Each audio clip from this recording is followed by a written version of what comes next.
창세기 22장 20절에서 24절까지의 말씀입니다. 20절에서 24절까지의 말씀 같이 읽겠습니다. 이 일 후에 혹이 아브람에게 고하여 이르기를 밀가가 그대의 동생 나홀에게 자녀를 낳았다 하였더라. 그 맏아들은 우스여 우스의 동생은 부스와 아람의 아비 그무엘과 게셋과 하소와 빌다스와 이들락과 무드엘이라. 이 8사람은 아브라함의 동생 나홀의 처 밀가의 소생이며 무드엘은 리브가를 낳았고 나홀의 처 우르마라 하는 자도 데바와 가학과 다스와 마가를 낳았더라. 아멘. 기도드리겠습니다. 아버지 하나님, 아브라함에게 맺어주신 아브라함 언약을, 자손 언약을 필두로 해서 계속해서 역사 속에서 역사를 방편삼아 성취시켜 나가시는 언약에 신실하신 아버지 하나님을 만나게 됩니다. 그 하나님께서 오늘도 세상 역사를 기뻐하시는 뜻 가운데 주관하심으로 하나님의 남은 구속사의 경륜을 성취시켜 나가시는 것을 믿고 확신합니다. 우리의 남은 생애가 그 하나님의 선하신 뜻을 이루시는 일에 합력해서 선을 이루시는 방식으로 또한 선용되는 것을 믿고 확신합니다.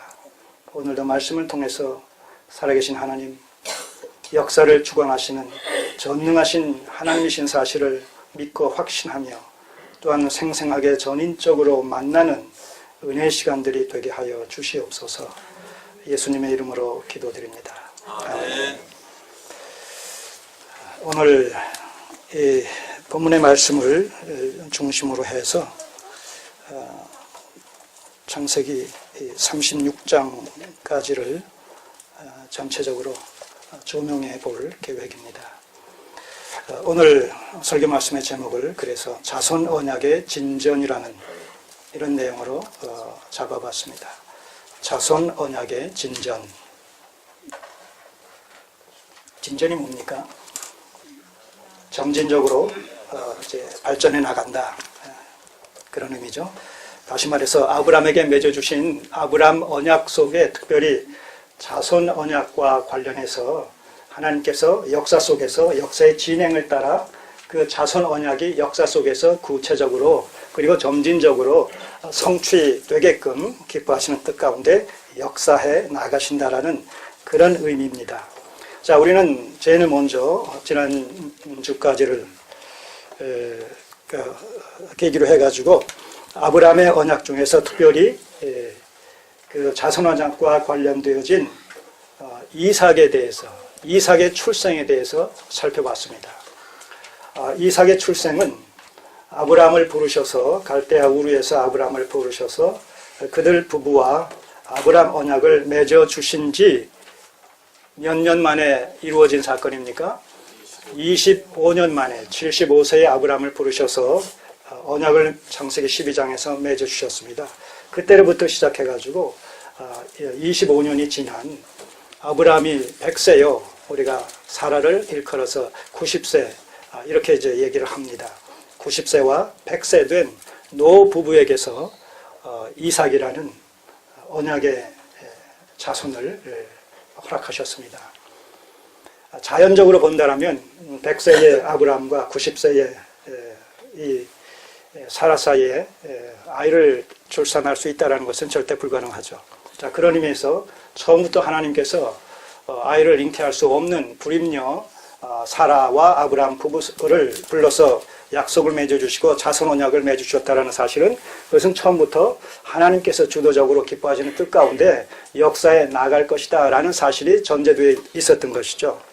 그러나 이런 사실을 초기의 아브라함 부부는 풍성히 계시에 대한 이해가 부족했기 때문에 그 하나님의 자손 언약에 대한 내용을 인간적인 방식으로 이성을 발휘해서 성취시켜 보려고 했죠.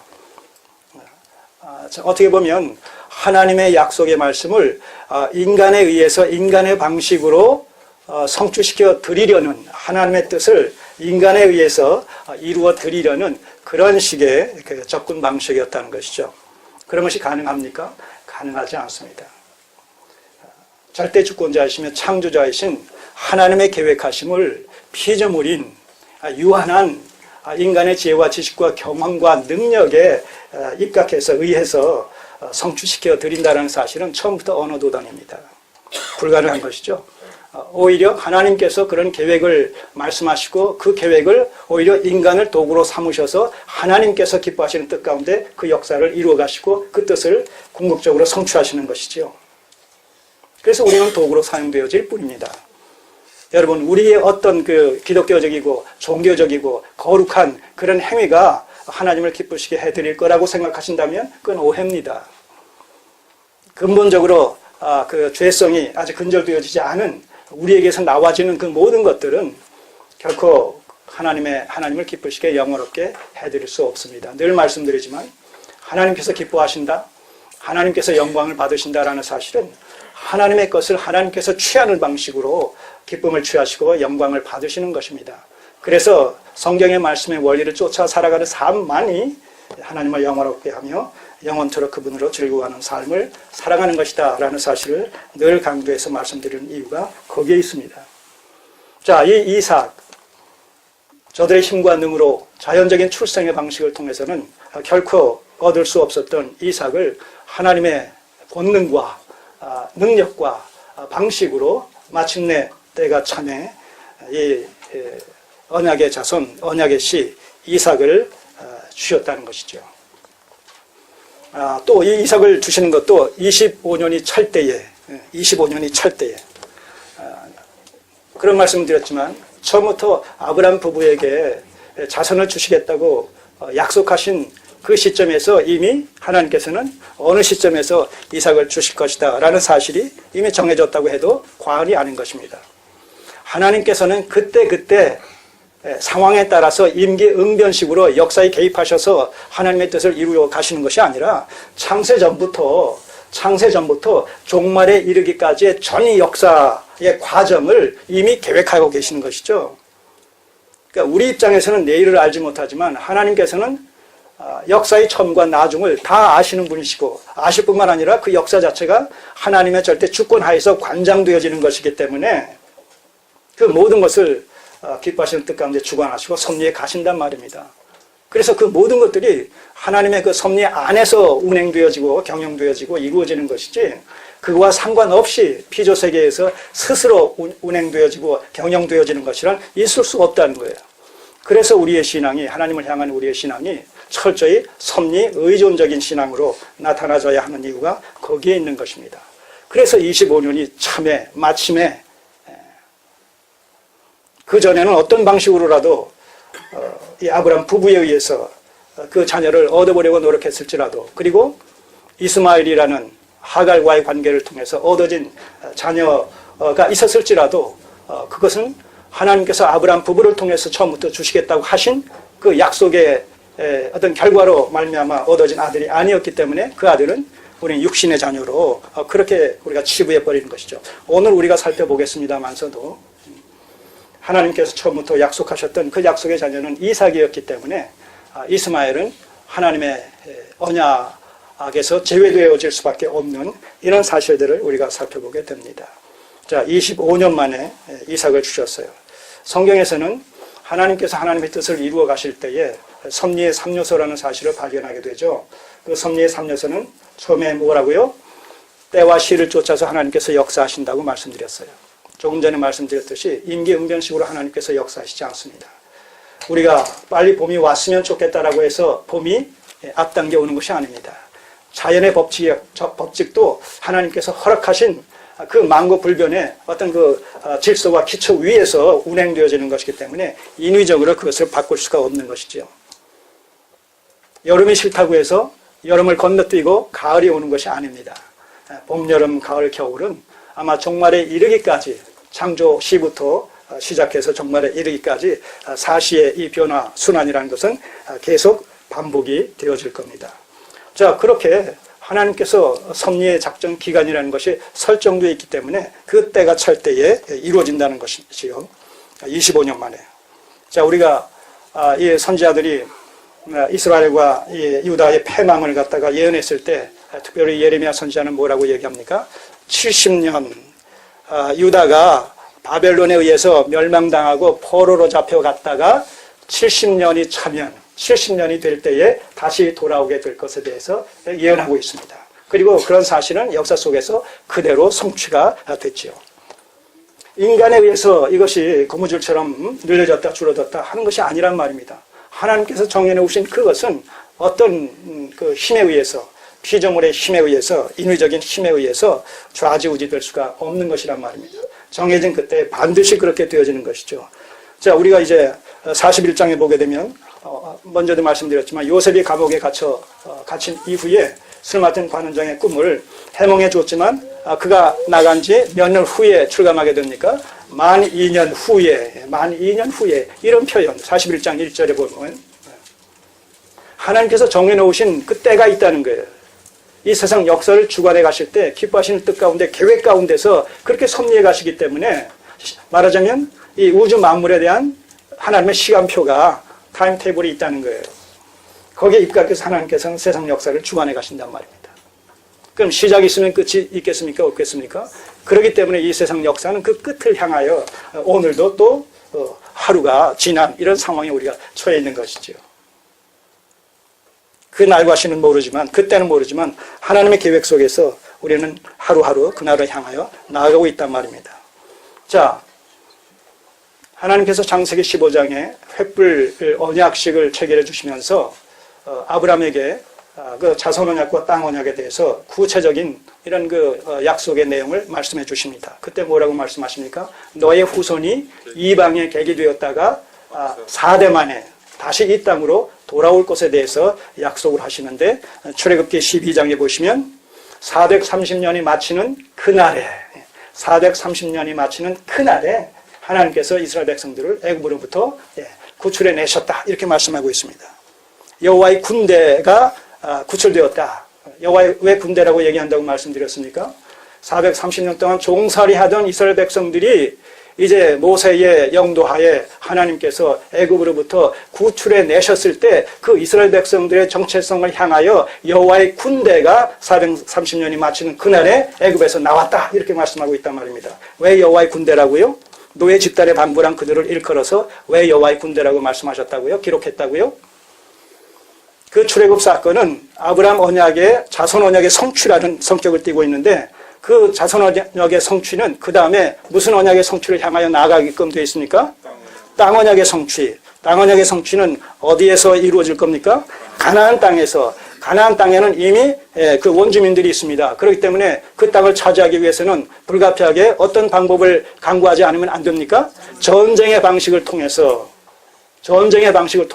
저들을 패배시키는 것을 통해서 그들의 땅을 점령하는 방식을 통해서 아브라함 언약 속의 땅 언약이 성취되어진단 말입니다. 자, 그러니까는 그 점령하기 위해서 전쟁을 수행하기 위해서는 이스라엘 백성들의 정체성은 무엇으로 설명되어져야 돼요? 하나님의 군대란 말입니다. 군대인데 바로 하나님의 군대죠. 자, 그렇기 때문에 이 모세는 노예 집단의 방불한 이스라엘 백성들이 애굽에서 출애굽되어지는 그 상황 속에서 그들의 성격과 그들의 정체성을 일컬어서 여호와의 군대다. 어떻게 보면 뭔가 뉘앙스가 맞지 않는 이런 표현을 쓴단 말입니다. 그러나 본질에 입각해서 보게 되면 그들은 군대일 수밖에 없죠. 그래서 민수기에서 보게 되면 인구조사를 1차, 2차 인구조사를 하지 않습니까? 그 인구조사는 20세 이상의 사람들을 중심으로 해서 인구조사를 합니다. 왜 그렇습니까? 20세 이상은 전쟁에 나가서 싸울 자들이란 말입니다. 그래서 이렇게 민수기에서 인구조사를 하는 것은 본격적으로 가나안 땅에서의 전쟁을 염두에 둔 사전 대비 체계의 일환이란 말입니다. 자, 그래서 여호와의 군대라고 그렇게 말씀을 하고 있는 것이죠. 430년이 마치는 그날에. 자, 그런가 하면 창세기 3장 15절에서 여자의 후손 언약을 약속하고 또 이사야 선지자는 처녀에게서 이제 메시아가 잉태되어질 것에 출생할 것에 대해서 예언하고 있는 이런 그 예언과 더불어서 봤을 때 갈라디아 4장 4절에서는 뭐라고 얘기합니까? 때가 참에 여인에게서 아들이 태어났다라는 사실을 또 소개하고 있습니다. 그때도 때가 참에 430년이 마치는 그날에 만 2년 후에 70년이 마치는 그날에 25년이 지난 그 시점에서 하나님께서 말씀하신 대로 이삭을 아브라함에게 주셨더라. 자, 이런 표현들을 우리가 유심히 살펴보게 되면 하나님께서는 선 계획하시고 후 성취하실 때에 임의대로 우리가 울며 불며 하나님 앞에 간구하게 되면 지성이면 감춘이다라는 식으로 우는 아이에게 젖준다라는 식으로 그렇게 하나님의 어떤 계획하심이 늦춰졌다 빨라졌다 그럴 줄 우리는 생각합니다. 그것이 우리의 인지상정이죠. 그러나 하나님께서 하나님의 뜻을 역사 속에서 그런 방식으로 만약 집행하신다라면 이 세상 만물의 어떤 질서라는 것이 어떻게 되겠습니까? 뒤죽박죽이 될 수밖에 없지 않습니까? 여러분, 우리가 원하는 대로 하나님께서 그걸 다 응답해 주신다고 생각해 보십시오. 어떤 사태가 발생할 것인지를 생각해 보시라고요. 그 욕심의 발로에서부터 나와지는 그런 기도를 갖다가 하나님께서 다 내 자녀다, 내 백성이다 라고 하셔서 생각하셔서 들어주신다면 어떤 일이 일어나겠는가.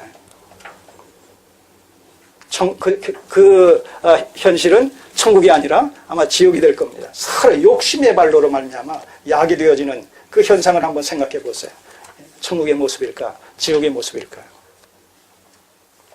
자, 이렇게 하나님께서는 이삭을 통해서 아브라함 언약 속에 언약 자손에 대해서 성취를 시켜 주시는데 그 과정 속에서 우리는 하나님의 그 주도 면밀하신 정말 세밀하신 시와 때를 쫓아서 분명하고 확실하게 기뻐하시는 뜻 가운데 모든 것을 합력해서 하나님의 뜻을 이루어 나가시는 이런 모습을 우리가 발견을 하게 됩니다.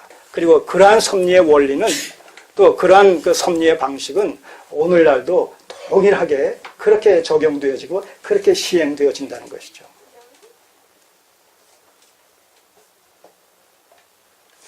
비근한 예로 우리가 이제 여기를 좀 내놓고 있습니다. 저쪽은 계약을 했습니다. 5월 말까지로 했습니다. 아직 시간은 있습니다만 주님 앞에 믿음으로 우리 기도하는 것이죠. 기뻐하시는 뜻대로 이루어 주시기를. 그것이 어느 시점인지는 우리는 모릅니다. 그러나 믿음의 확신을 가지고 때가 이를 때에 주께서 허락하실 것이다라는 확신을 가지고 우리가 믿음의 기도를 드리는 것이죠. 하나 예를 드린다면 그렇다는 것입니다. 우리가 급하다고 해서 내일 당장 이루어지고 여유가 있다고 해서 뭐 한 달 후에 이루어지고 그런 것이 아니라 하나님의 기뻐하시는 뜻 안에서 이루어지는 것이란 말입니다. 우리의 어떤 의지의 그 표명과 무관하게 말입니다. 왜냐하면 하나님께서 절대 주권자이고 우리는 그분께 의존되어졌고 종속되어진 피조물이기 때문에. 자, 그렇기 때문에 우리가 믿음으로 나아가는 것이죠. 믿음이 없이는 하나님을 기쁘시게 할 수가 없다는 것입니다.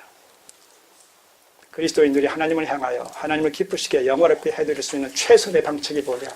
범사의 믿음으로 그분을 인정해드리는 삶을 살아가는 방식이죠. 살아가는 삶의 원리. 이것이 하나님을 가장 기쁘시게 해드리는 삶이라는 것입니다. 에녹이 300년 동안 하나님과 동행한 삶의 정체성이 뭐냐라고 했을 때 믿음의 삶이었다는 거예요. 그래서 히브리서 5장에서 에녹의 삶을 얘기하면서 6장에서 믿음이 없이는 하나님을 기쁘시게 할 수 없다는 말이 나오는 이유가 그런 데 있는 것이죠. 그렇기 때문에 오늘 우리도 범사의 하나님의 살아계심과 능력과 역사하심과 인도하심을 믿고 확신하면서 전폭적인 신뢰의 믿음을 가지고 살아가게 될 때 그 삶을 통해서 하나님께서 영광을 받으시고 그 삶을 통해서 하나님의 기쁨이 충만케 되어진다는 사실을 다시 한번 정리할 수 있었으면 좋겠습니다.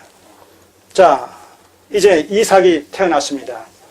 하나님께서는 이제 이삭을 또한 주관하시면서 기뻐하시는 뜻 가운데 이삭의 생애를 주관하시는 가운데 이제 이삭의 아들 야곱을 또 출산시키시는 여기에 동일하게 이삭의 출산을 위해서 아브라함을 섭리적으로 간섭하셨듯이 이제 이삭의 생애를 간섭하셔서 이삭의 또 언약의 계승자인 야곱을 또 출산시키는 일에 또 하나님께서 같은 원리 속에서 개입하시는, 역사에 개입하시는 이런 사실들을 우리가 계속 성경을 통해서 살펴보게 된단 말입니다.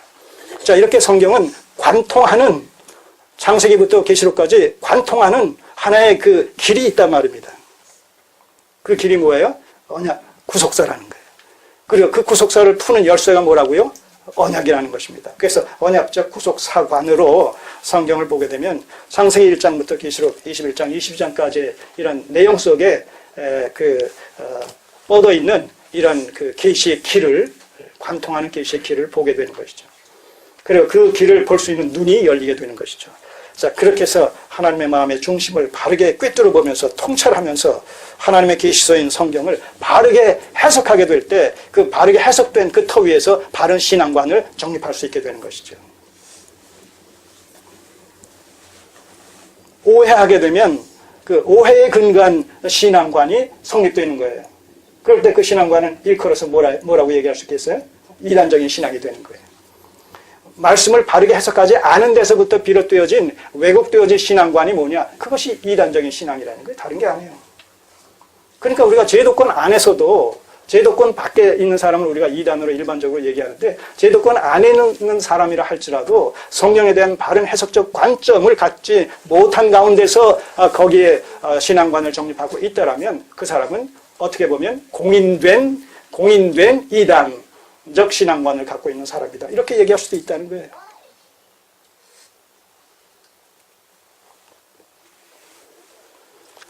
자, 그래서 두 번째 우리 이제 22장부터 오늘 이 본문의 말씀을 중심으로 해서 이삭의 생애를 섭리적으로 주관하시는 하나님에 대해서 한번 살펴보도록 하겠습니다.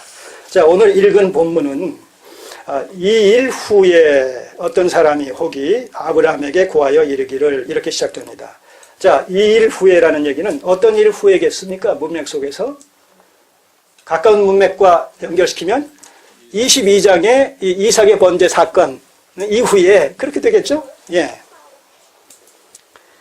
일 후에 아브라함에게 고하여 이르기를 밀가가 그대의 동생 나홀에게 자녀를 낳았다 하였더라. 이 밀가는 나홀의 아내예요. 나홀은 아브라함의 동생이고, 예. 그래서 이제 아브라함의 동생 나홀의 아내 밀가가 낳은 아들들의 이야기를, 자식들의 이야기를 쭉 해오는 가운데, 소개하는 가운데, 지금 여기서 우리가 초점을 맞춰야 될 사람이 누구냐 하면, 그 나홀의 아들 중에, 22절에, 게셋과 하소와 빌다스와 이들랍과 부두엘이라, 이 부두엘이라는 아들이 있는데, 부두엘을 등 이제 8사람인데, 이 8사람은 아브라함의 동생 나홀의 처 밀가의 소생이며, 부두엘은 리브가를 낳았다. 이렇게 얘기합니다. 여기서 이제, 그러니까 이 족보는 리브가를 소개하기 위하여 이 족보를 지금 기록하고 있는 거예요. 그러면, 지금 이 이삭의 번제 사건 이후에 갑작스럽게 리브가는 누구예요? 앞으로 누가 될 사람이에요? 이삭의 아내가 될 사람의 족보가 실린 이야기를 잠깐 이 괄호 속에 집어넣듯이, 괄호는 묶듯이 이야기를 진행시키다가 그 이야기의 문맥과는 상관없는 듯한 이야기를 괄호로 묶어서 삽입을 시킨 다음에 그 다음에 이야기로 진행되어진단 말입니다. 이것은 저자의 어떤 의도성 있는 기록이라는 거예요. 의도적인 삽입이라는 거예요. 그럼 어떤 의도적인 삽입이냐라고 했을 때 앞으로의 하나님의 계시 진행은 이제 아브라함과 사라의 시대가 끝나고 그의 아들 이삭과 리브가의 시대가 이제 진행될 것이다 라는 것에 대한 사인을 지금 그 이삭의 아내가 될 리브가의 족보를 살짝 삽입시켜 놓는 이런 방식을 통해서 독자들에게 암시해 주고 있다는 것이죠. 이해하시겠습니까? 자, 그렇기 때문에 23장으로 넘어가면 어떤 사건이 이내 나옵니까? 23장을 보시면 1절에 사라가 127세를 살았으니 이것이 곧 사라의 형년이라. 사라의 죽음이 소개되는 거예요. 사라의 죽음이 소개된다는 얘기는 뭐예요? 아브라함의 계시 시대가 끝났다는 거예요. 그럼 누구의 시대가 온다는 거예요? 이삭의 시대. 이삭의 시대는 이삭 혼자만이 아니라 그의 아내 리브가와 함께하는 계시 시대죠. 언약의 시대죠. 왜냐하면 계속 자손의 이 출산이라는 것은 뭐예요? 남녀 부부 사이에서 자손이 나가는 것이니까 우리가 이 언약의 그 당사자라고 했을 때 아브라함 하나만이 아니라 아브라함과 사라, 또 이삭 하나만이 아니라 이삭과 리브가, 이 부부를 갖다가 우리가 언약의 이런 그 당사자들로 그렇게 우리가 염두에 둘 수밖에 없기 때문에 지금 그런 맥락 속에서 이렇게 지금 사건이 전개되어져 간단 말입니다. 자, 그러니까 이렇게 말씀드리니까 지금 이 창세기의 저자인 모세가 지금 이것을 기록하고 있는 그 모세의 마음의 중심, 그 본의가 포착이 돼야 안 돼요. 이해가 되지 않습니까? 지금 모세가 이것을 기록하면서 어떤 의중과 의도를 가지고 기록하고 있구나. 이걸 깨닫게 되지 않습니까? 그리고 그 저자의 의도를 깨닫는 것은 그 누구의 의도를 깨닫는 거예요? 하나님의 의중을 깨닫게 되는 것이죠. 그래서 이 언약적 구속사의 관점을 가지고 성경을 우리가 통찰하게 되면 하나님의 마음의 중심을 헤아리게 되고 하나님의 마음의 중심에 함께 접촉되어지고 연합되어져 하나님의 심정을 가지고 성경을 감히 해석하게 되어지는 그런 영적인 분별력과 통찰력을 갖게 된단 말입니다. 그랬을 때 바른 해석은 바른 신앙관을 정립하게 되는 결정적인 이런 요인이 된다고 말씀드렸을 때 우리가 소유한, 우리가 또 함께 더불어서 갖고 있는 신앙관은 상대적인 면이 없지 않지만 참으로 하나님 보시기에 합당한 이런 신앙관을 정립하게 되는 그런 하나의 그 동기부여의 기회가 되어지지 않나, 그렇게 우리가 확신할 수가 있다는 것이죠.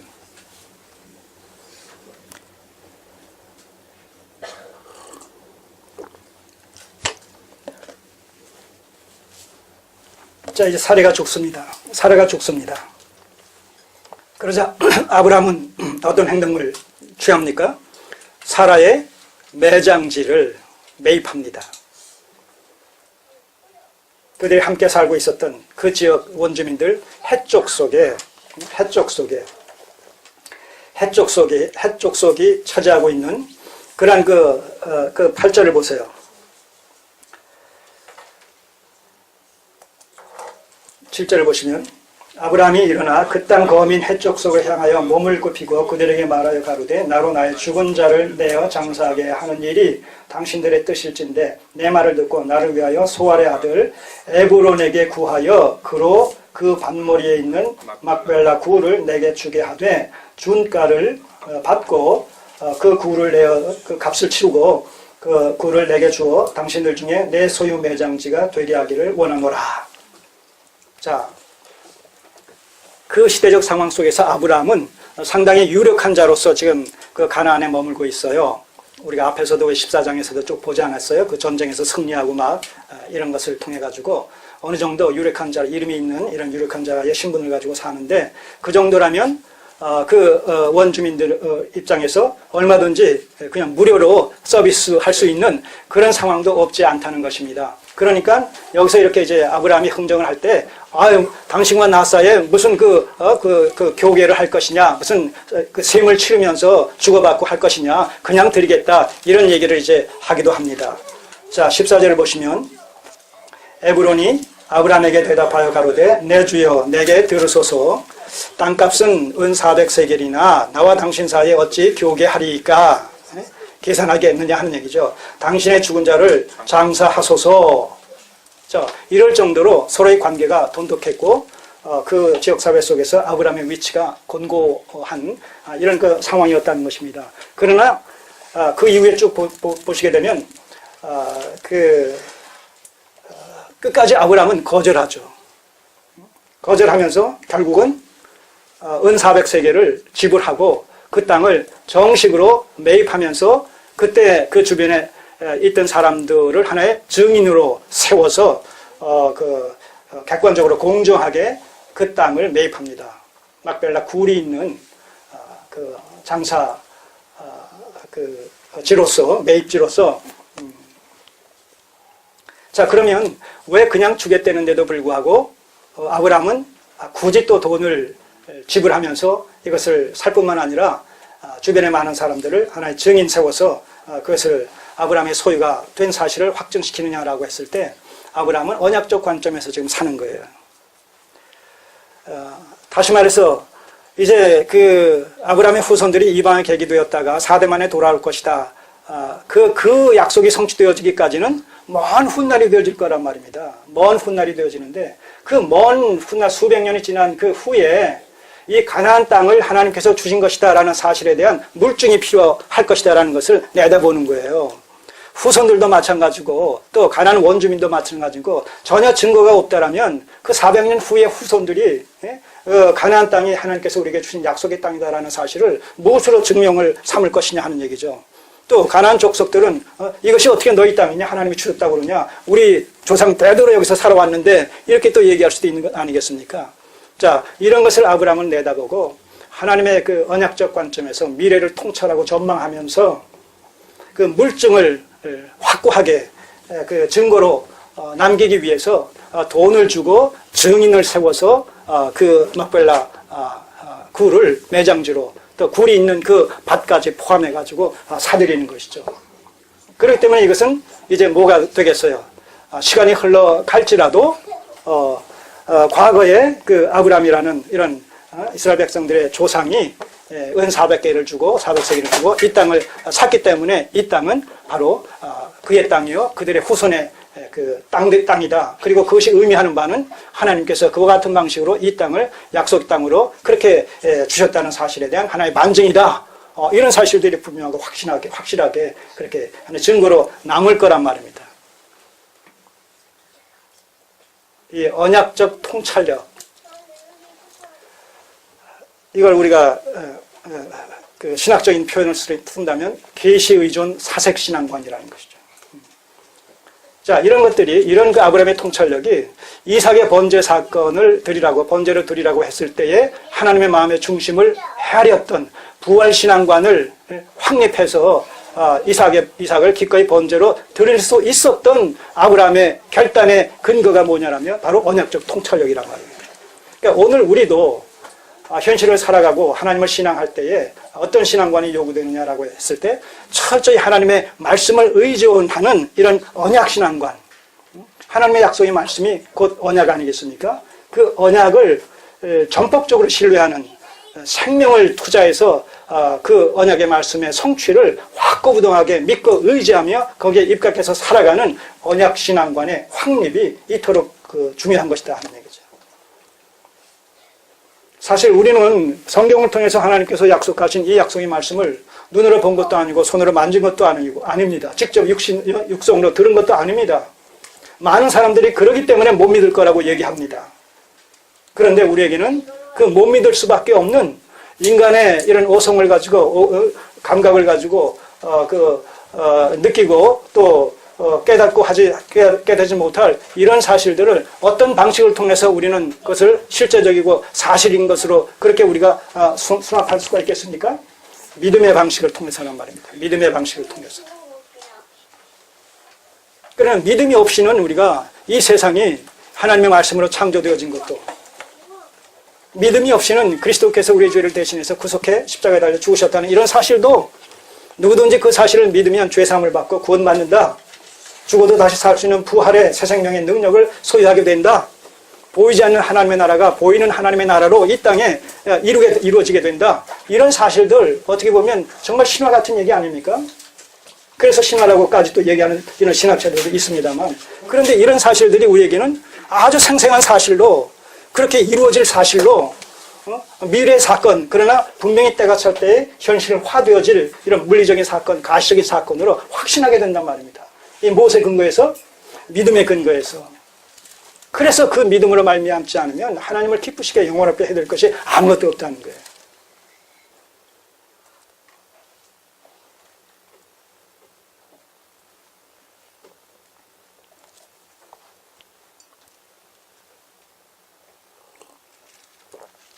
아브라함은 바로 그 수백 년 후에 이루어질 이런 사실들을, 하나님의 약속의 말씀을 생명처럼 붙드는 데서부터 바로 이런 행동을 취하는 것이죠.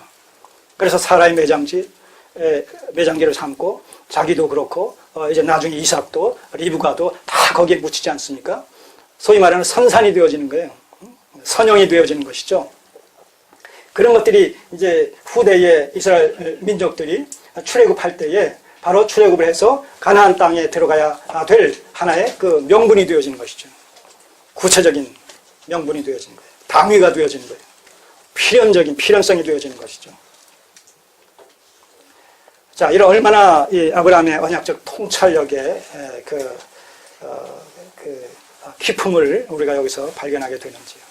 오늘 우리의 신앙관이 이렇게 하나님의 말씀을 통찰하면서 하나님의 마음의 중심을 헤아릴 수 있는 이런 영적인 분별력을 우리가 가져야 된단 말입니다. 그럴 때 우리 앞에 타산줄령 같은 이런 그 험한 고난과 시련이 주어진다 할지라도 그 고난과 시련으로서의 타산줄령을 보는 것이 아니라 그것까지도 주관하시는 하나님을 우리가 목격하고 하나님을 우리가 바라봄으로 말미암아 넉넉히 그것을 극복하고 또 이길 수 있게 되는 것이죠. 세상을 이기는 힘이 뭐라고 그랬습니까? 믿음이란 말입니다. 세상을 이기는 힘의 원천이 믿음이란 말입니다. 하나님을 향한 전폭적인 신뢰의 믿음. 하나님은 능치 못하심이 없으신 그 하나님을 우리가 전폭적으로 신뢰하게 될 때에 세상을 넉넉히 이기게 되는 것이죠. 그 어떤 것도 하나님과 대적해서 하나님을 이길 자가 어디 있겠습니까? 그 하나님의 이김 안에서 그 이김에 연합되어진 우리도 그 이김 안에서 우리도 이긴 자가 되는 것이라는 말씀입니다. 그런데 이것은 글쎄 믿음으로만 가능하고 믿음으로만 성립되어지는 현상이라는 거예요. 믿음으로만. 근데 그 믿음은 뭐로부터 나온다고요? 믿음은 들음에서 나오는데 그 들음의 내용은 그리스도의 말씀이라고 그랬어요. 그러니까 믿음이라고 얘기할 때 그 믿음의 정체가 뭐냐 하면 하나님의 약속의 말씀을 생명의 도리로 신앙의 근간으로 삼는 확신하는 마음가짐을 얘기하는 거예요.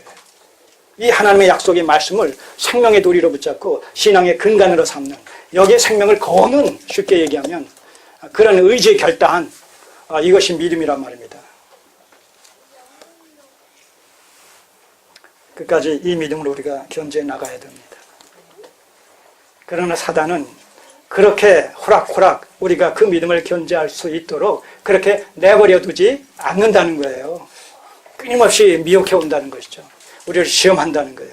여러 가지 장애물을 두어서 그 믿음에서 실족할 수 있도록 그렇게 우리를 유혹한다는 거예요. 그렇기 때문에 우리가 그 실족하지 않으려면 뭐예요? 거기 같이 대항해야 되잖아요. 그렇기 때문에 이것이 뭐냐? 영적 싸움이라는 거예요, 지금. 그래서 우리 그리스도인들은 보이지 않는 가운데 사단의 세력들과 지금 영적인 이런 극한 이런 전쟁에 그런 그 중심에 지금 서 있다. 이렇게 말씀드릴 수가 있는 것이죠. 그래서 늘 긴장을 놓치지 말고 근신하는 이런 자세로 살아가야 될 필요성이 있다는 것이 거기에 있는 것입니다. 자, 아브라함은 이렇게 해서 이 막벨라 굴이 있는 그 토지를 은 400세겔을 주고 정식으로 매입을 합니다. 그리고 사라를 거기에 매장합니다. 그것은 그 당시의 상황 속에서는 단순히 그 이상도 이하도 없는 그런 하나의 사건으로 보여질지 모르지만 그 사건 속에는 엄청난 미래지향적인 언약과 관련되어진 이런 계시적인 사건인 것이라는 사실을 우리가 염두에 둘 필요가 있다는 것이고 우리도 신앙 여정길에 하나님의 약속의 말씀의 그 결국을 내다보면서 자 여러분 우리가 하나님을 믿는 이 신앙 여정길의 결국은 뭡니까? 하늘에서 이루어진 것 같이 이 땅에 하나님의 나라가 이루어지고 세상이 마감되어지고 하나님의 나라가 이 땅 가득히 이루어지는 것을 통해서 본격적인 종말론적인 하나님의 나라의 삶이 시작될 것이 아니겠습니까? 그런 미래적인 것이 이제 현실화 되어질 것을 우리는 믿음으로 확신하면서 거기에 우리는 올인하는 것이죠. 거기에 올인하는 것이란 말입니다. 모든 이 현재적 삶을 그 미래지향적이고 종말론적인 그 하나님의 나라에 다 집중시키고 거기에 다 투자해서 살아가는 삶을 우리는 살아가는 자들이다. 그가 아브라함의 신앙의 정체성이 그런 것이고 이삭과 야곱과 베드로와 사도 요한과 바울과 이런 우리의 믿음의 선진들의 삶의 정체성이 다 그러했다는 거예요. 그렇다면 오늘 우리도 그 동일한 하나님을 믿는 자들로서 바로 그와 같이 그의 나라와 그의 의를 추구하는 정말 지향적인 이런 신앙관을 정립해서 살아가야지. 그래서 우리의 믿음의 선배들과 신앙의 어떤 동질성을 우리가 확인해야지 그들의 결국이 우리의 결국이 되지 않겠습니까? 그 결국이 어디겠어요? 하나님의 나라죠.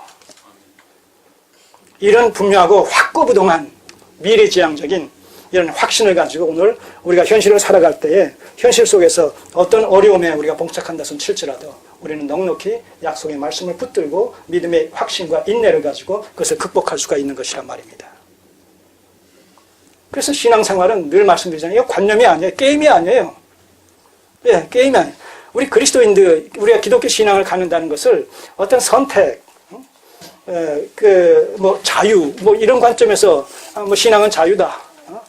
그렇기 때문에 누구는 불교, 누구는 비라는 종교, 근데 누구는 기독교, 그렇게 해서 우리가 믿는 것이 아니란 말입니다. 우리 하나님을 믿지 않을 때에 그 최종적인 결과라는 것은 이미 성경에서 계시된 대로 그렇게 되어질 것이기 때문에 우리가 기독교를 통해서 하나님을 믿고 그리스도를 믿고 하나님의 자녀가 됐다는 것은 이건 그야말로 복 중의 복이요 상급 중의 상급이라는 사실을 우리가 늘 절감하면서 이 크신 일을 이루신 우리 하나님을 늘 감사하며 감격하면서 우리의 모든 이런 그 신앙의 동기가 그 하나님께서 그리스도를 통해서 베풀어 주신 구원의 은혜에 대한 감사의 반응으로 그 표출되어야 된다는 것이죠. 그랬을 때 그 어떤 것도 그 구원의 은혜에 대한 감사함을 능가하는 그 어떤 것도 그 어떤 가치도 있을 수가 없게 되는 것이죠.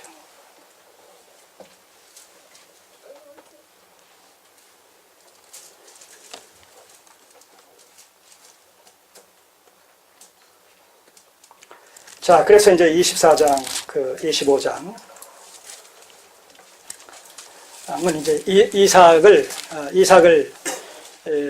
이삭의 아내 리브가를 이제 고향에서부터 데려오게 함으로 말미암아 이삭과 이 리브가의 결혼에 관한 그런 로맨틱한 스토리가 쭉 소개가 되어집니다. 자, 24장 67절을 보시면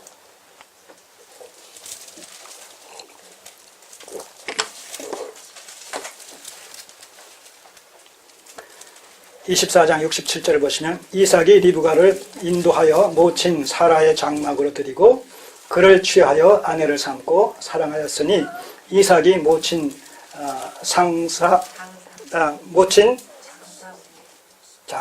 장사요? 모친 이거 어떻게 여기 이상했어요. 모친 상사 후에 상을 다 치른 후에 위로를 얻었더라. 자, 이렇게 해서 이제 본격적으로 이제 이삭과 리브가의 시대가 돌아옵니다. 그렇기 때문에 성경은 이제 아브라함의 아내 사라의 죽음과 더불어서 25장에서 아브라함의 죽음을 또한 소개한단 말입니다. 여러분, 이렇게 이 언약적 구속사관이라는 줄기를 가지고 성경 속을 달려가면 성경이 기록된 내용들이 이 전후 문맥 속에서 이런 사건들이 왜 이렇게 지금 기록이 되어 있느냐, 이런 저자의 의도를 우리가 거의 그냥 100%라 해도 과언이 아닐 정도로 그 중심을 헤아리게 된단 말입니다. 그 사람이 A라는 소설가가 B라는 소설을 쓰게 된 그 동기나 배경과 어떤 숨은 의도를 다 파악을 하게 된다는 거예요.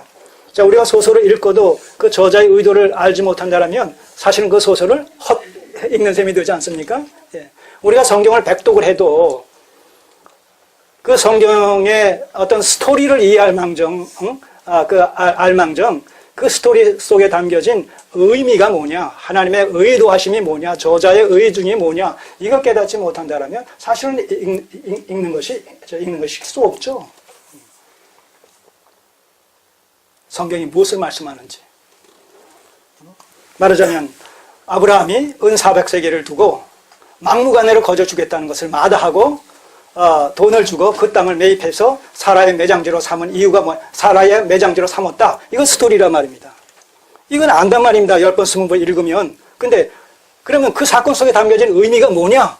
이것은 깨달아집니까? 안 깨달아진단 말입니다. 이것이 안 깨달아지면 그 내용을 그냥 문자적으로 알고 있다는 것은 아무런 의미가 없다는 거예요. 어떻게 보면. 하나님께서 성경을 주신 것은 성경 속에 담겨진 하나님의 메시지를 들을 수 있어야 되고 그 메시지를 듣고 하나님의 본의를 깨달아서 거기에 부합하고 부응하는 삶을 살아갈 것을 원하셔서 이 말씀을 주신 것이다 하는 얘기죠. 그래서 결국은 교회 속에 다양한 은사자들을 세우신 이유가 거기에 있다는 거예요. 그래서 이 하나님의 말씀이 우리에게 밝히 그 본의가 드러나게 돼서 하나님의 본의를 바르게 깨닫고 우리의 신앙관이 하나님의 마음에 합한 신앙관이 되어져서 정말 하나님을 기쁘시게 영어롭게 해드리는 이런 그 믿음의 삶을 우리가 살아가야 될 줄 압니다. 자, 7절을 보시면 25장 7절을 보시면 그래서 아브라함의 향년 175세라 그가 수가 높고 나이가 많아 기운이 진하여 죽어 자기 열조에게로 돌아가매 그 아들 이삭과 이스마엘이 그를 마므레 앞 해족속 소할의 아들 에브론의 밭에 있는 막벨라 굴에 장사하였으니. 여기 보세요. 이거 그냥 읽고 넘어갈 것이 아니라 9절 보시면 그 아들 이삭과 이스마엘이 그를 마므레 앞 해족속 소할의 아들 에브론의 밭에 있는 막벨라 굴에 장사했다. 정확하게 우리로 지금 얘기하면 그 물건이 있는 그 주소가 아주 그냥 세밀하게 기록되어 있다는 거예요. 이만큼 이건 확고부동하게 아브라함이 그 해족속 소할의 아들 에브론으로부터 돈 은 400세겔을 주고 삼으로 말미암아 아브라함의 소유 매장지가 됐다라는 것에 대한 객관적인 하나의 증거를 이렇게 확증시켜 주는 것이거든요.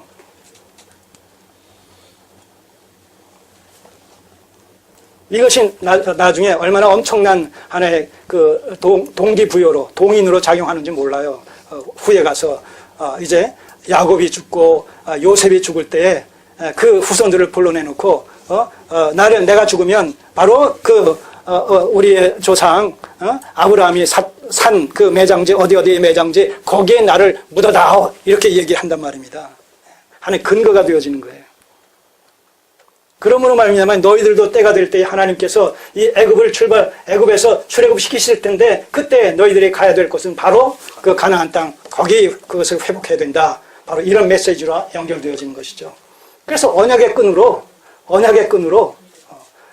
그 조상과 그 후손과 그 후손의 후손들이 대대로 연결되어지는 거예요. 여러분 영적인 관점에서 이 언약의 연속성이 오늘 이제 우리에게까지 그대로 이어지는 거예요, 지금. 그래서 오늘 우리가 아브라함의 영적 후손이 된다는 의미가 거기 있는 거란 말입니다. 그리고 그 가나안의 실체는 어디예요? 그 가나안이 하나님의 나라인데 그 하나님의 나라로서의 가나안 땅의 실체는 하늘 본향이란 말입니다. 그래서 히브리서 12장에 보게 되면 아브라함과 이삭과 야곱이 이 땅에서의 삶을 가나안 땅에서 삶을 살았을 때 그것은 장막의 삶이었다는 거예요. 가나안 땅에서 그들의 삶은 장막의 삶이었다는 거예요. 하나님께서 가나안 땅을 주시겠다고 약속하셨음에도 불구하고 그 가나안 땅에서의 저들의 삶을 히브리서 기자는 장막의 삶이었다고 얘기한단 말입니다. 그러면서 뭐라고 얘기해요? 더 나은 본향, 저 하늘의 본향을 향하여 잠시 이 땅에 거하는 장막의 삶을 살았던 것이 가나안 땅에서의 저들의 삶이었다. 그렇게 얘기한단 말입니다. 그러니까 오늘 우리가 그의 나라와 그의 의를 추구하는 하나님의 나라를 지향하는 삶을 살아가야 되는 이유가 아브라함이 가나안 땅에 살면서도 그 가나안 땅의 실체인 하늘 본향을 그 목적 삼고 살아갔던 삶과 삶의 스타일이 본질에서 다를 바가 없다는 거예요. 그래서 아브라함과 우리의 믿음이 영적으로 서로가 접촉점을 찾는 거란 말입니다.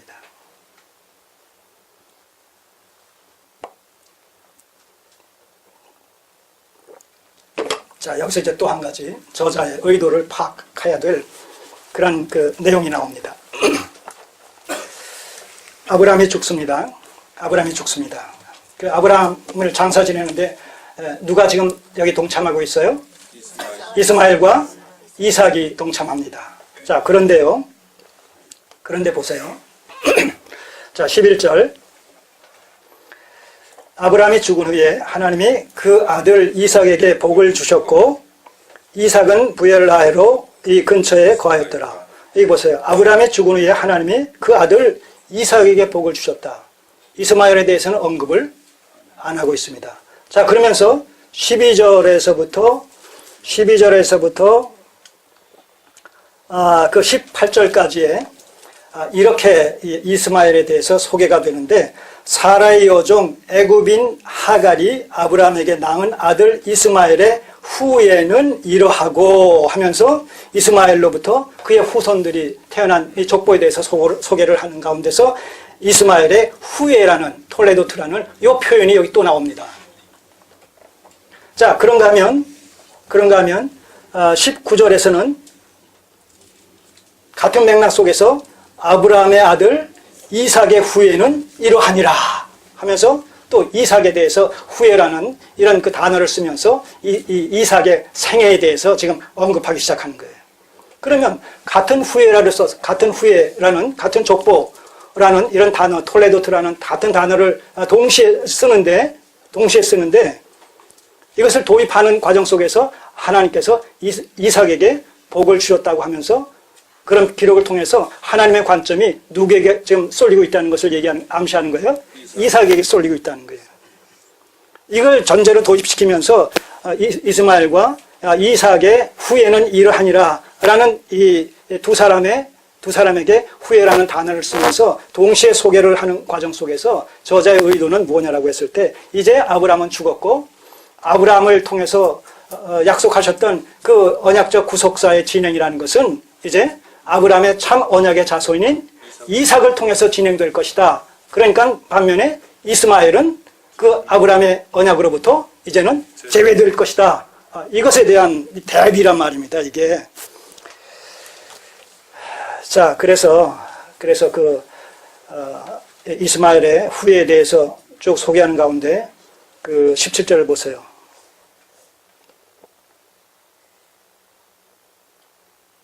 이스마엘은 향년이 137세에 기운이 지나여 죽어 자기 열조에게로 돌아갔고 그 자손들은 하윌라에서부터 아수르로 통하는 애굽 앞 술까지 이르러 그 모든 형제의 맞은편에 거하였더라. 뭐예요? 가나안 땅에 들어오지 못했다는 거예요. 그 얘기는 뭐예요? 약속에서 제외됐다는 거예요. 자, 이제 이런 패턴이 나중에 이제 이삭이 죽고 이삭의 두 아들 야곱과 에서가 이삭을 장례 지낼 때에도 에서의 후예는 이러하다, 야곱의 약전은 이러하다, 똑같은 이런 패턴이 사용되어져요.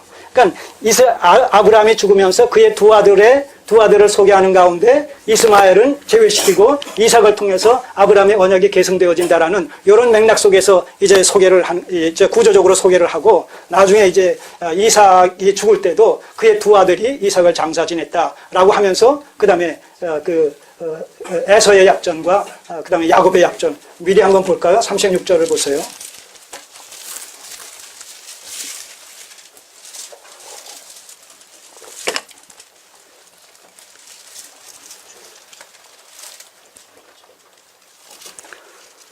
(35장) 28절을 보시면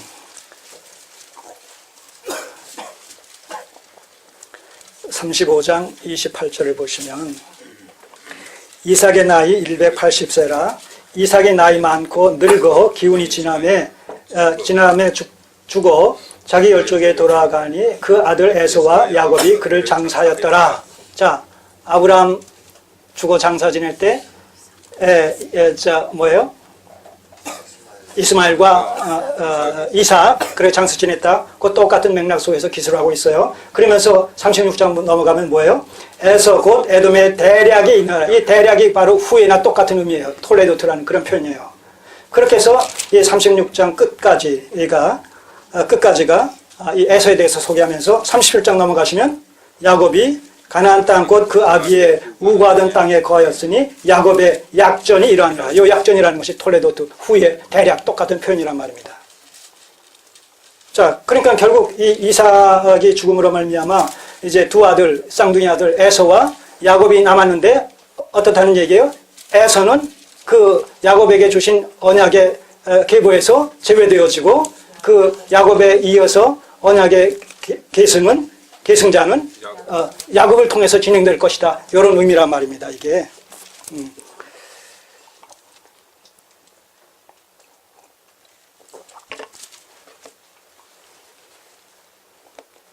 다시 25장으로 넘어오셔서 자, 지금 아브라함 언약 속의 자손 언약이 지금 이 창세기를 통해서 어떻게 구체적으로 그 시대의 역사를 방편 삼아 진행되고 있는지 이걸 지금 우리가 살펴보고 있는 겁니다. 그렇기 때문에 이런 맥락에서 보게 되면 이 시대에도 하나님의 남은 이 구속사가 하나님의 남은 언약이 이 세상 역사를 방편 삼아 우리가 알지 못하는 사이에 이 21세기를 통해서 지금 진행되고 성취되고 있다는 거예요. 지금 역사 속에서. 그러니까 우리는 이 겉으로 보이는 세상 역사를 보면서 이러니 저러니 얘기할 것이 아니라 이 세상 역사를 도구와 방편 삼아 하나님의 구속사가 이 세상 역사 이면에서 지금 진행되고 있다는 그것을 우리가 포착해야 된단 말입니다. 이런 사실들을 깨닫고 나서 이제 로마서 11장 32절에서 사도 바울이 이 하나님의 구속의 경륜을 보면서 깊도다 하나님의 지혜와 지식에 부여하시며 그의 판단은 측량치 못할 것이며 그의 길은 찾지 못할 것이로다. 누가 주의 마음을 알았느냐? 누가 먼저 들의 갚으심을 받겠느냐? 만물이 그러기 때문에 주에게서 나오고 주로 말미암고 주께로 돌아가기 때문에 세세 무궁토록 그에게만 영광이 있으리로다. 이렇게 고백할 수 있었던 이유가 거기 있단 말입니다. 그러니까 오늘 우리가 이 하나님의 말씀에 대한 그 본의를 깨닫게 될 때에 하나님의 신묘 막측하신 구속의 경륜이 이 세상 역사 속에서 오늘도 우리가 알지 못하는 가운데 이렇게 원리적으로 진행되고 있다는 이 사실을 포착하게 될 때 우리의 믿음은, 우리의 영혼은, 우리의 영성은 여기서 새 힘을 얻게 되는 것이죠. 사람들은 보이는 것을 추구하는데 보이는 것은 보이지 않는 것에 대한 하나의 증거란 말입니다.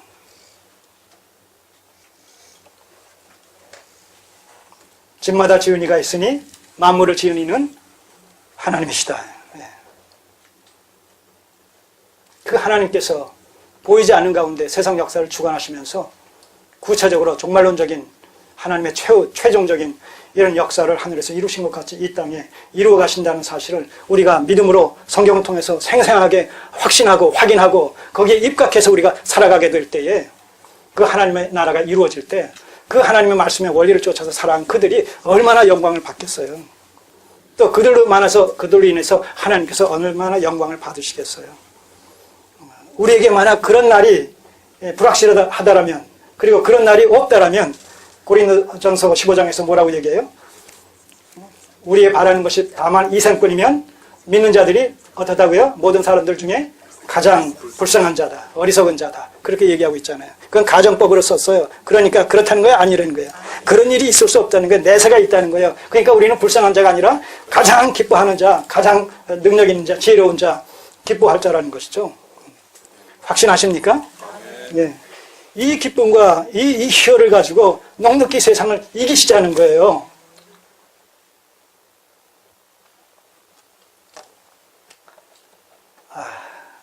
여기까지밖에 안 되겠는데. 그래서 정리하고 마치도록 할게요. 자, 이렇게 해서 이제 아브라함의 시대는 마감되어지고 본격적으로 이스마엘은 아브라함의 언약에서 제외돼 버리고 이삭을 통해서 그 하나님의 언약적 구속사는 아브라함의 뒤이어서 계승이 되어집니다. 자, 이 이삭과 리브가 사이에 하나님께서 자녀를 주십니다. 근데 리브가도 사실은 아이를 갖지 못하는 여인이었어요. 자, 25장 21절을 보시면 25장 21절을 보시면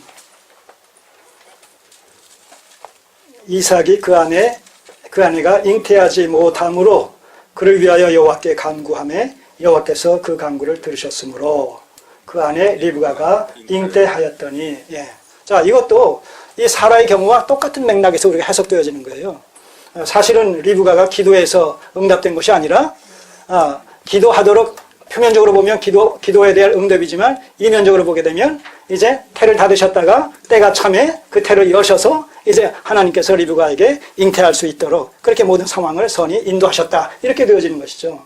그러니까 잉태의 주체는 하나님이 되셔야지 이 리브가의 기도가 되면 안 된단 말입니다. 그런데 여기서 또 희한한 일이 일어나죠. 이 쌍태를 뱉단 말입니다. 그런데 하나님께서 그렇게 말씀을 하십니다. 23절에 여호와께 묻자오되 여호와께서 그에게 이르시되 두 국민이 내 태중에 있구나. 두 민족이 내 복 중에서부터 나누이리라. 이 족속이 저 족속보다 강하겠고 큰 자는 어린 자를 섬기리라. 자, 그러니까 누가 누구를 섬기겠다는 얘기예요? 에서가 야곱을. 그러니까 지금 아브라함, 이삭을 통해서 그 다음에 이삭의 이 쌍둥이 아들 중에서 누구를 통해서 하나님의 언약적 구속사가 진행되겠다는 거예요? 야곱을 통해서. 이미 이렇게 택정이 되어 있단 말이죠. 로마서 9장에서는 바로 이 사건을 통해 가지고 하나님의 언약적 선택 사상을 또 펼치지 않습니까? 그러니까 여기서 정리를 하겠는데, 그렇기 때문에 이미 하나님께서 리브가의 태중에 있는 이 쌍둥이의 미래에 대한 운명이랄까요? 표현상 그렇게 씁시다. 이것을 이미 정해놓으셨다는 거 아니겠습니까? 자, 그러니까 그렇기 때문에 야곱을 통해서 이 언약적 구속사가 계승되어질 것에 대해서 이미 하나님은 택정하셨다는 거예요. 자, 그러기 때문에 야곱이 나중에 출생해서 야곱이 팥죽 한 그릇으로 형 에서의 장자권을 샀다든가, 짐승을 죽여서 그것을 음식을 만들어 가지고 이삭에게 에서를 가정해서 이삭에게 줌으로 말미암아 이삭의 축복을 야곱이 또한 그렇게 간계를 써가지고 받아냈다든가, 이런 것들이 표면상으로 보게 되면 뭔가 바람직하지 못한 그런 행위들이지만, 그러나 그런 방식을 통해서 궁극적으로는 무엇이 이루어져요? 하나님의 뜻이 이루어지는 거란 말입니다. 사실 그렇게 하지 않았어도 하나님의 뜻은 이루어지겠죠. 선하신 방식으로 이루어질 텐데, 거기서 이제 이런 그 야곱과 리브가가 여기서 같이 이제 그 합세해가지고 그런 그 저급한 방식으로 그런 것을 이제 그런 일을 모사를 꾸미는 이런 것을 보죠. 그런데 결국은 어떻게 됐어요? 하나님께서 그들이 바람직하지 못한 방식으로 그렇게 했다라는 것으로 말미암아 야곱의 생애를 정말 그 힘든 이런 그 인생 여정길을 살게끔 그렇게 만들지 않습니까? 외삼촌 라반 집에 그 결혼을 빙자해서 도망시키지 않아요. 이제 리브가가, 에서가 그 사실을 알고 죽여버리겠다고 하니까 그 사실을 듣고 리브가가 남편에게 얘기해가지고 이제 그 색시를 구해야 될 텐데, 신부감을 구해야 될 텐데 같은 혈족에서 구해서 그 순수성을 계승해야 되지 않겠느냐, 이래가지고 하란으로 바탕 아람으로 보내지 않습니까? 근데 그 삼촌 라반이 어떤 사람이에요? 야곱은 저리 가라는 말입니다. 아주 정말 임자를 만난 것이죠. 그래서 처음부터 그냥 그 속임을 당하잖아요. 그 두 딸이 있어가지고 자기는 작은 딸 라헬의 마음을 가졌는데 큰 딸 레아를 갖다가 라반은 이제 먼저 그 시집 보내기 위해서 그 나라의 풍습은 그렇다고 하면서, 그래가지고 거기서 뭐 7년 뭐 이렇게 14전에 통 20년을 갖다가 라반의 밑에서 종 아닌 종노릇 하면서 라반이 크게 부자가 되는 일에 그의 이제 그런 노동력을 갖다가 헌신하지 않습니까? 그런 가운데서 많은 어려움을 겪죠. 이런 것들이 결국 뭐예요? 이 야곱이 정상적인 이런 방식으로 그 하나님의 뜻을 수행하지 못한 것에 대한 하나의 징계라는, 이런 언약적 징계라는 그런 그 성격을 띠고 나타나는 것을 보죠.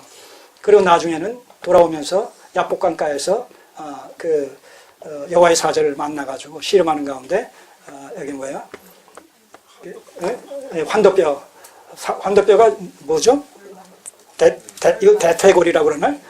그것이 이제 위골이 됨으로 말미암아 거기서 철저히 깨닫는 거죠. 거기서 철저히 자기를 부인하고 이제 하나님 중심의 이런 그 신앙관을 정립하는 그런 절호의 계기가 되어지는 이런 모습을 보는 것이죠. 자, 이렇게 하나님께서 역사 속에서 아브라함과 이삭과 야곱을 통해서 하나님의 뜻을 그 시대적 상황 속에서 단계적으로 하나하나 정말 부성애적인 사랑을 가지시고, 때로는 채찍질하시고, 때로는 격려하시고, 위로하시면서 하나님의 뜻을 이루어 가신단 말입니다. 특별히 라반 밑에서 20년을 지내면서 4명의 아내를 통해서 12아들을 낳은 것은 현실적으로 보게 되면 참 파란만장한 인생사 아닙니까? 왜? 이 현실적인 관점에서 보면 그렇단 말입니다. 그런 걸 뭐라 그러죠? 복이 많다, 뭐 그런 표현을 쓰지 않고 뭐라고 표현하잖아요. 에? 에? 박복이, 아니, 팔자가 참 사납다, 뭐 이제 그런 얘기 하잖아요. 예, 예. 그렇게 우리가 표현을 한단 말입니다. 그런데 그러한 그 세상사가, 그런 세속사가 결국 뭐예요? 그런 세속사를 통해서 12아들을 얻은 그 12아들이 바로 이스라엘의 12족장이 되어진단 말입니다.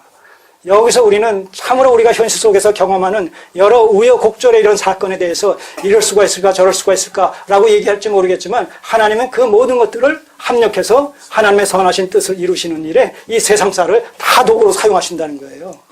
그러니까 우리 그리스도인들은 이 세상에서 일어나는 어떤 사건들에 대해서 이렇다 저렇다 사실은 옳고 그름을 갖다 논할 필요도 논할 이유도 사실은 없는 거예요. 어떤 그 중도 입장에서 이렇다면 그럴 수도 있지, 저렇다면 저럴 수도 있지, 어떻게 보면 이런 심정을 가지고, 그러나 오직 하나님의 선하신 뜻만이 이루어지기를 소원합니다. 이런 기도하는 심정을 가지고 현실을 좀 더 객관적으로 이렇게 통찰하고 직시할 수 있는 이런 마음 자세가 필요하다고 생각합니다. 난 여당이다. 난 뭐 여당이고 야당이다. 그럴 것이 아니라 우리는 하나님의 당이다. 예, 정리합니다. 자, 하나님은 살아계십니다. 그 당시에 살아계셔서 약속하신 말씀을 그 시대의 역사 속에서 그렇게 주도 면밀하게 성취해 가셨던 그 하나님이 오늘 이 시대의 역사 속에서도 여전히 생존하신 하나님으로 살아계십니다. 그리고 남은 구속사를 똑같은 원리 속에서 그 시대에는 그 시대의 하나님의 백성들과 남은 자들을 도구로 사용하셨지만 이 시대에는 이 시대의 남은 자들과 성도들을 신실한 하나님의 성도들과 교회를 통해서 하나님의 뜻을 이루어 가고 계십니다. 지금도. 그 이루어 가고 계시는 그 현장에 지금 여러분들과 저의 삶이 우리는 인식하지 못하고 의식하지 못하는 가운데 지금 도구로 사용되어지고 있다는 사실을 우리가 생각한다면, 성경을 통해서 확신할 수 있다면 얼마나 감사가 됩니까? 얼마나 희열이 넘치는 이런 그 사건이 되겠습니까?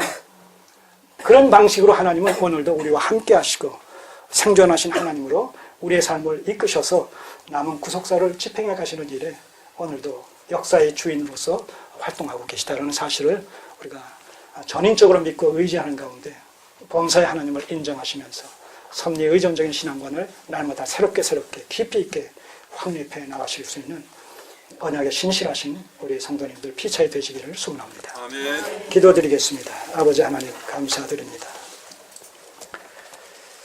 오늘도 아브라함의 생애를 이끄시고 또 이삭과 야곱의 생애를 통해서 하나님의 언약적 구속사를 집행해 가시는 살아계신 하나님을 목격하고 만날 수 있고 또 기뻐할 수 있도록 우리의 마음을 주장해 주시니 감사를 드립니다. 보이지 않을지라도, 들리지 않을지라도, 만져지지 않을지라도 믿음을 가지고 살아서 역사하시는 하나님, 성경에 계시던 그 하나님을 더욱 바르고 분명하고 온전하게 알고 믿고 섬기는 하나님의 친백성들의 삶이 더욱 풍성히 나타나지게 하여 주시옵소서. 예수님의 이름으로 기도드립니다. 아멘.